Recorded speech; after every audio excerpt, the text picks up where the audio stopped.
Comprendre l'économie en 60 secondes pour mieux investir. Alors, voici ce qu'il faut savoir. L'économie fonctionne de manière cyclique et la seule entité qui peut agir sur ce cycle, c'est la banque centrale à travers deux outils, les taux d'intérêt et la masse monétaire. Par exemple, lorsque l'inflation est élevée, l'objectif des banques centrales va être de baisser cette inflation en augmentant les taux d'intérêt et en baissant la masse monétaire qu'on appelle le quantitative tightening qui vise à retirer des liquidités des marchés pour baisser l'inflation. Dans cette phase de l'économie, les banques centrales vendent des obligations bancaires aux banques commerciales, donc leurs réserves bancaires diminuent parce qu'elles achètent des obligations bancaires et elles vont également augmenter leur taux d'intérêt parce qu'elles-mêmes empruntent plus cher auprès de la banque centrale.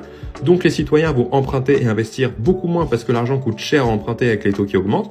Donc les entreprises vont faire beaucoup moins de bénéfices parce que la consommation des ménages diminue, mais à charge fixe équivalente, ils vont devoir licencier pour survivre, donc le chômage augmente. Et les investisseurs, ils craignent des pertes considérables, donc ils vont vendre leurs actions. Donc les marchés vont baisser et la valeur de la monnaie va augmenter. Dans cette phase de l'économie, la croissance économique diminuera, le chômage augmentera et l'inflation commencera progressivement à baisser, ce qui va provoquer un pivot de la banque centrale, c'est-à-dire dans une économie avec une faible inflation, les taux d'intérêt seront baissés et la masse monétaire sera augmentée, ce qu'on appelle le quantitative easing, qui vise en fait à imprimer de l'argent, donc à injecter des liquidités pour stimuler l'économie. Et dans cette phase de l'économie, c'est tout l'inverse. Les banques centrales vont acheter des obligations bancaires aux banques commerciales, donc leurs réserves bancaires vont augmenter, elles vont baisser leur taux d'intérêt parce qu'elles empruntent moins cher auprès de la banque centrale. Les citoyens, eux, vont emprunter et investir plus parce que l'argent coûte pas cher et que les taux qui diminuent.